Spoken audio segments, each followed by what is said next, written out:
नमस्कार, the Hindi top देख रहे हैं आप। मैं हूं आपके साथ एकाग्र गुप्ता।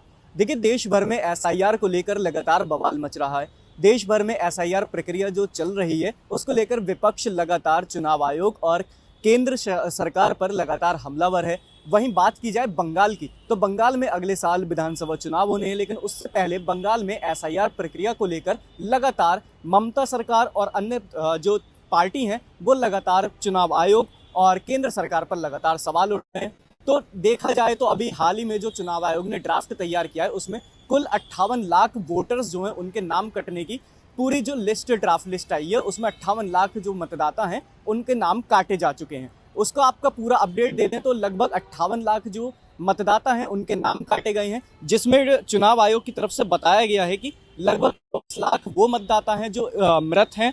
वहीं 12 लाख ऐसे मतदाता हैं जो लापता हैं। 19 लाख मतदाता जो है उनका ट्रांसफर हो चुका है। वहीं 1,38,000 लगभग जो है वो डुप्लीकेट मतदाता हैं। वहीं बात की जाए अन्य की तो लगभग 57,000 अन्य मतदाता हैं। तो ये जो 58 लाख मतदाता कटने की बात चुनाव आयोग ने अपने ड्राफ्ट में जारी की है बीते दिन, तो उसके बाद से ही विपक्ष लगातार चुनाव आयोग और केंद्र सरकार पर लगातार हमलावर है। और उस विपक्ष का क्या, जो ममता सरकार है उनका कहना है कि जो वोट काटे जा रहे हैं वो चुनाव आयोग अपनी मनमानी कर रहा है, लेकिन चुनाव आयोग साफ बोल रहा है कि जो एसआईआर प्रक्रिया है वो पूरी तरह से पारदर्शिता के आधार पर की जा रही है। किसी भी तरह की इसमें मनमानी नहीं की जा रही है। जो डेटा है उसके आधार पर ही जो बीएलओज हैं वो घर घर जाकर चेकिंग कर रहे हैं, डेटा चेक कर रहे हैं, उसके आधार पर ही एसआईआर प्रक्रिया पूरी तरह से की जा रही है और उसके बाद ड्राफ्ट तैयार किया गया है। वहीं अगर बात की जाए उत्तर प्रदेश की, तो उत्तर प्रदेश में एसआईआर प्रक्रिया को लेकर उत्तर प्रदेश में भी लगातार बवाल मचा हुआ है।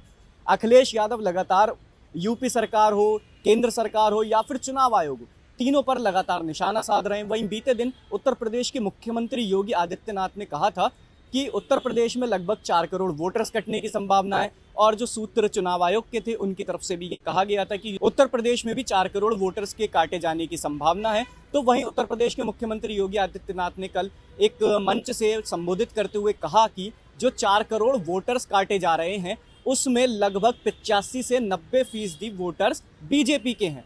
यानी वो साफ तौर पर कह रहे हैं कि अगर वोटर 4 करोड़ मतदाता जो हैं वो काटे जाते हैं तो 85 से 90% जो मतदाता हैं वो भारतीय जनता पार्टी के वोटर्स हैं।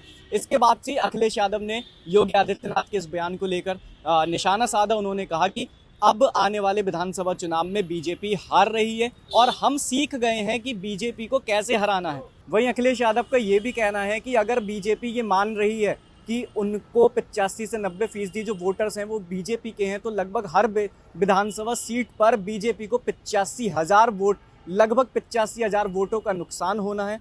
और वहीं अगर बात की जाए योगी आदित्यनाथ की, तो योगी आदित्यनाथ का ये कहना है कि हमारे जो वोटर थे वो 16 करोड़ होने चाहिए थे। जो टोटल जनसंख्या है यूपी की 25 करोड़ है, तो मतदाता 16 होने चाहिए थे, लेकिन वो घटकर अब 12 करोड़ हो गए हैं। वहीं अगर 18% जो पहले मतदाता होंगे तो लगभग 16 करोड़ के आसपास का आंकड़ा योगी आदित्यनाथ ने बताया। लेकिन वो आंकड़ा अगर 4 करोड़ मतदाता कटते हैं तो 12 करोड़ के आसपास रह जाएगा। वहीं बात अगर एक बार फिर अखिलेश यादव की जाए तो अखिलेश यादव लगातार हमलावर हैं। उनका कहना है कि अगर बीजेपी ये मान रही है कि इतने वोट कट रहे हैं और इतने वोटर्स जो काटे जा रहे थे वो कह रहे हैं 85 से 90% वोटर्स वो बीजेपी के थे, तो उनका साफ कहना है कि उन्होंने आरोप भी लगाया है कि यानी वो जो वोटर्स हैं वो हर विधानसभा सीट पर बीजेपी के वोटर्स थे और वही चुनाव में गड़बड़ियां करते थे।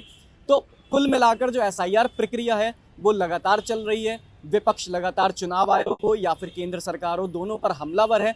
तो वहीं चुनाव आयोग पारदर्शिता की बात करता है। इसके अलावा जो ज्ञानेश कुमार है वो पारदर्शिता के अलावा और कोई बयान नहीं देते हैं। विपक्ष जो सवाल उठाता है उसके जवाब वो नहीं दे रहे हैं। तो कहीं ना कहीं विपक्ष लगातार इस मुद्दे पर चुनाव आयोग और केंद्र सरकार को घेरता हुआ नजर आ रहा है। अब आने वाले समय में देखने वाली बात होगी कि क्या चुनाव आयोग की जो एसआईआर प्रक्रिया है वो क्या रूप लेती है। क्या जो वोट काटे जा रहे हैं वो पारदर्शिता के आधार पर काटे जा रहे हैं या फिर इसमें केंद्र सरकार या फिर जो मौजूदा सरकार है राज्यों में बीजेपी की जो विपक्ष आरोप लगाता है उनकी मिलीभगत के तहत ये एसआईआर प्रक्रिया की जा रही है। आपकी इस खबर पर क्या राय है हमें कमेंट सेक्शन में जरूर बताएं।